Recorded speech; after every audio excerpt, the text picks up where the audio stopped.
یہ صدائے حریت جموں کشمیر ہے، پیش خدمت ہے تازہ ترین خبریں۔ مقبوضہ کشمیر میں بزرگ حریت رہنما سید علی گیلانی نے کہا ہے کہ بھارت اپنی گناوی حرکتوں کے ذریعے پاکستان اور جموں کشمیر کے عوام کے درمیان موجود مضبوط تعلقات کو ہرگز متزلزل نہیں کر سکتا۔ سید علی گیلانی نے اپنے تازہ ٹویٹ میں یہ بات زور دے کر کہی ہے کہ کشمیر اور پاکستان کے تعلقات کی بنیاد کلمہ طیبہ ہے۔ بزرگ حریت رہنما نے کہا کہ یہ یاد رکھنا چاہیے کہ ہم پاکستانی ہیں اور پاکستان ہمارا ہے۔ سید علی گیلانی نے اس سے قبل اپنی ایک ٹویٹ میں اپنے خلاف بھارتی میڈیا کے پروپیگنڈے کو یکسر مسترد کرتے ہوئے کہا تھا کہ آزادی کی جدوجہد سے وابستگی ان کے لہو میں شامل ہے اور زمین پر کوئی ایسی طاقت موجود نہیں ہے جو انہیں ہزاروں کشمیری شہداء کے کاز کے تحفظ سے روک سکے، جنہوں نے آزادی کے عظیم مقصد کے لیے اپنی جانوں کا نذرانہ پیش کیا ہے۔ اقوام متحدہ کے سیکرٹری جنرل انطونیو گتریس نے سوپور میں 3 سالہ بچے کے سامنے اس کے نانا کے سفاکانہ قتل پر افسوس کا اظہار کرتے ہوئے واقعے کے ذمہ داروں کو قرار واقعی سزا دینے کا مطالبہ کیا ہے۔ کشمیر کونسل یورپی یونین کے چیئرمین علی رضا سید نے مقبوضہ کشمیر کے علاقے سوپور میں 3 سالہ بچے کے سامنے اس کے نانا بشیر احمد خان کے بھارتی فوجیوں کے ہاتھوں بہیمانہ قتل کی شدید مذمت کی ہے۔ انہوں نے کہا کہ ایک بچے کے سامنے اس کے نانا کا بلا جواز قتل ریاستی دہشت گردی کی بدترین کارروائی ہے جس کی جتنی بھی مذمت کی جائے کم ہے۔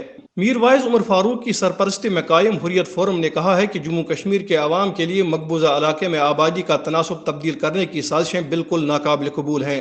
اس کے ساتھ ہی خبریں ختم ہوئی۔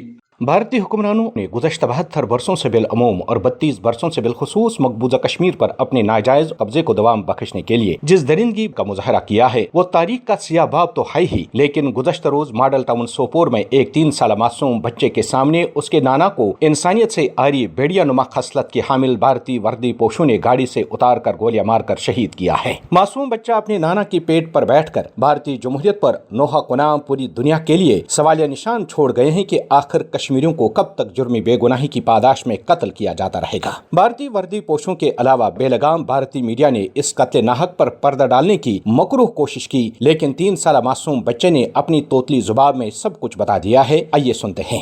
بڑے پاپا تھے نا صبح آپ کے ساتھ، ان کو کیا کیا؟ مارا تھا۔ کس نے مارا؟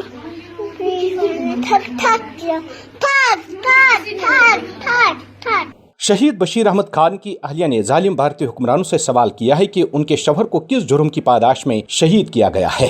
راجناتھ مجھے جواب دے، مجھے امت شاہ جواب دے، مجھے مودی سرکار جواب دے، میرا ہسبینڈ کس تنظیم سے تھا، اس کو کیوں نیچے اتار کر گولی ماری، اس کو گاڑی سے کیوں نیچے اتارا، مجھے بولے، مجھے کوئی اس بات کا جواب دو، مجھے بولا وہ کس تنظیم کا مجاہد تھا۔ معصوم بچے کی اپنے شہید نانا کی میت کے ساتھ تصویر اور ویڈیو آج پوری دنیا میں ہیش ٹیگ کے ساتھ وائرل ہو رہی ہے، جس میں عالمی امن کے ٹھیکیداروں سے کہا جا رہا ہے کہ کشمیریوں کو بھارتی بربریت اور درندگی کا مقابلہ کرنے کے لیے اکیلا چھوڑا جائے۔